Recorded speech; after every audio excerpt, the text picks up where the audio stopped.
సామాజిక మాధ్యమాల్లో రెచ్చగొట్టి పోస్టులు పెట్టేవారిని కట్టడి చేసేందుకు ప్రభుత్వం సైబర్ టాస్క్ ఫోర్స్ను ఏర్పాటు చేసేందుకు సిద్ధమవుతోంది.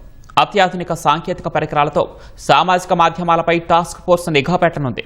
వ్యక్తిగత దూషణలు, మత విద్వేషాలు రెచ్చగొట్టే విధంగా సోషల్ మీడియాలో పోస్టులు పెడితే కేసులు నమోదు చేసి సైబర్ షీట్స్ తెరుస్తామని పోలీసులు హెచ్చరిస్తున్నారు.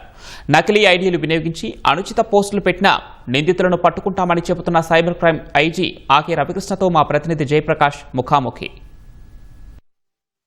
సామాజిక మాధ్యమాల్లో ప్రస్తుతం ఒక పెద్ద వార్ జరుగుతుంది. ఒకరిపై ఒకరు అనుచితమైన పోస్టులు పెట్టుకోవటం, అదే విధంగా అసభ్యకరమైన పదజాలంతో దూషించటం జరుగుతుంది. వీటన్నిటికీ మించి మత విద్వేషాలను రెచ్చగొట్టే విధంగా ప్రసంగాలు చేయటం, మావోలకు కూడా సపోర్టుగా మాట్లాడే పోస్టులు బయటకు వస్తూ ఉన్నాయి. వీటన్నిటి మీద మానిటరింగ్ చేసేందుకు, నియంత్రించేందుకు ప్రభుత్వం ఒక టాస్క్ ఫోర్స్ ని ఏర్పాటు చేయాలని ఒక గట్టి ముందడుగు వేసింది. దాంతో ఐజీ ఆకే రవికృష్ణ ఉన్నారు. వారిని అడిగి పూర్తి వివరాలు తెలుసుకుందాం. చెప్పండి సార్, ప్రస్తుతం సామాజిక మాధ్యమాల్లో దూషణలు జరగటంతో పాటుగా ఒకరిపై ఒకరు రెచ్చిపోయే విధంగా, మత విద్వేషాలు రెచ్చగొట్టే విధంగా పోస్టులు కూడా పెడుతూ ఉన్నారు. దీనికి సంబంధించి అసలు ఎటువంటి నిఘా మీరు ఉంచుతూ ఉన్నారు? ఏ విధంగా కట్టడి చేసేందుకు ప్రయత్నిస్తున్నారు? ఏదైతే సోషల్ మీడియా ఉందో అది మనిషి సృష్టించిన ఒక అద్భుతం. అది కానీ ఎవరైతే కొంతమంది వాళ్ళు మిస్యూజ్ చేయడం, అబ్యూజ్ చేయడం, కులాల మధ్య, మతాల మధ్య, ప్రాంతాల మధ్య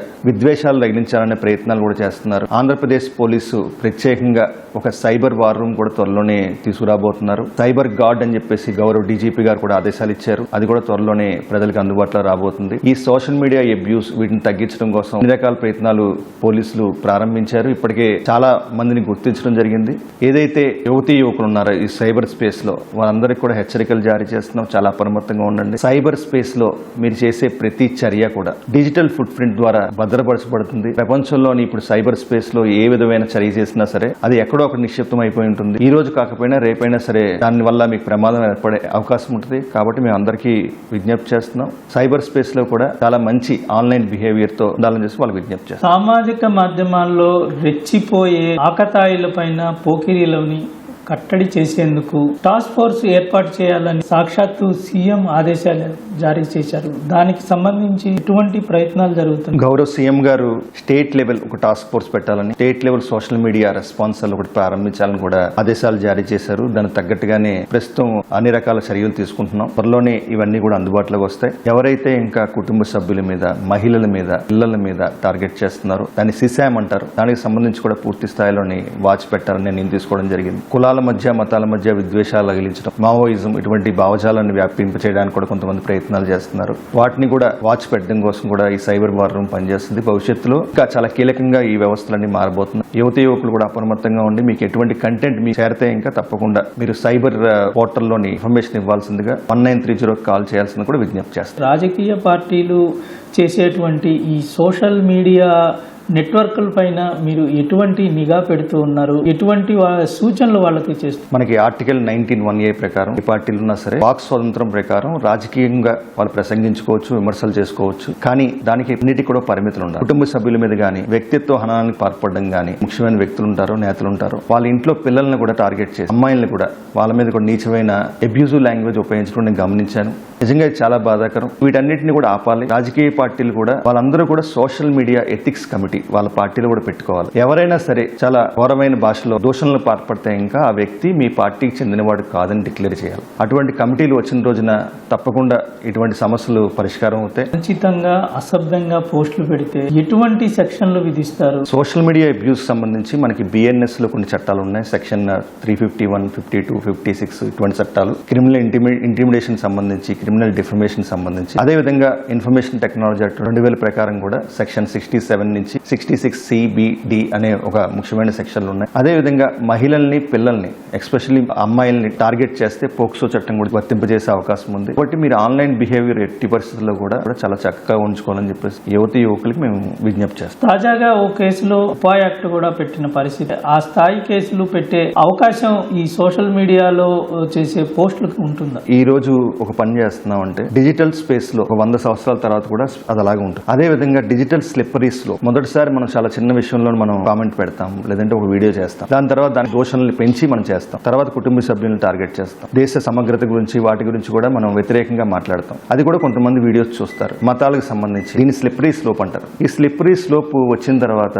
ఏదైనా ఒక కంటెంట్ లో పోలీసులు పట్టుకున్నప్పుడు అతనికి సంబంధించిన పూర్తి స్థాయి విచారణ జరుగుతుంది. ఆ డిజిటల్ ఫుట్ ప్రింట్ లో అతను ఇంతకుముందు ఏం చేశాడు, ఎలా చేశాడు, ఎలాగా, ఇవన్నీ కూడా బయటకు వచ్చే అవకాశం ఉంది. కోట్లాది మంది ఆరాధించే రాముడిని కానీ సీతాదేవిని కానీ ఈ కేసులోని దూషించారని చెప్పేసి కూడా పలు వీడియోలు బయటపడ్డాయి. అటువంటప్పుడు మత ఘర్షణలు అవన్నీ రేకెత్తించే అవకాశం ఉంటుంది. మతాల మధ్య ద్వేషాలను నింపడం అనేది చాలా ప్రమాదకరం. దేశ సమగ్రతకు దెబ్బకొట్టే మావోయిస్ట్ వంటి వ్యక్తుల పట్ల సానుభూతి చూపించి టెర్రరిస్టుల మీద కూడా సానుభూతి వీడియోలు ఇవన్నీ కూడా బయటపడుతున్నాయి. ఇవన్నీ కూడా మనం చాలా జాగ్రత్తగా పరిశీలించాలి. కంబైన్డ్ ఆంధ్రప్రదేశ్ మావోయిస్టులతో పోరాటంలోని ఎన్నో కీలకమైన త్యాగాలు చేయాల్సి వచ్చింది పోలీస్ డిపార్ట్మెంట్. వ్యాస్ గారు కావచ్చు, ఉమేష్ చంద్ర గారు కావచ్చు, పరదేశీ నాయుడు గారు కావచ్చు, ఎంతో మంది కానిస్టేబులరీ వాళ్ళందరూ కూడా అమరులయ్యారు. అటువంటి ఒక వ్యక్తి ఎవరైతే వీడియోలో మనం గమనించామో మావోయిస్ట్ సంబంధించిన వ్యక్తి, అటువంటి వ్యక్తిని కీర్తించడం అన్నది ఎంతవరకు సమంజసం ప్రజలే అర్థం చేసుకోవాలి. యువతీ యువకులే కాదు, ప్రతి వ్యక్తి కూడా చాలా బాధ్యతాయుతంగా ఉండాలి.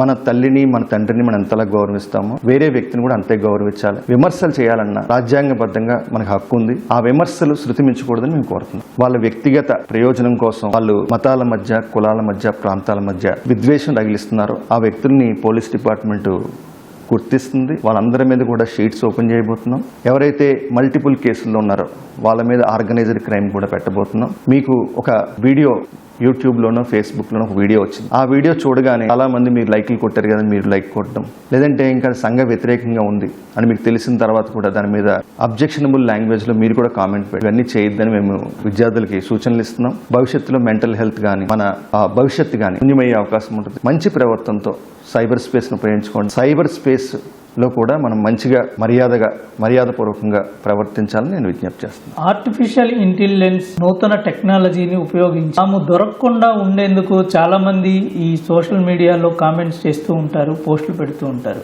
అటువంటి వారిని సైతం గుర్తించేందుకు మీరు టెక్నాలజీ పరంగా ఏ విధంగా వెళ్తూ ఉన్నారు, ఎట్లా జరుగుతుంది? వాళ్ళు ఎన్ని మాస్కింగ్ చేసినా, ఎన్క్రిప్షన్ చేసినా, హ్యాష్ టెక్నాలజీ ఏదైనా ఉపయోగించినా సరే దాన్ని అన్మాస్క్ చేసే శక్తి పోలీస్ వ్యవస్థకు ఉంది.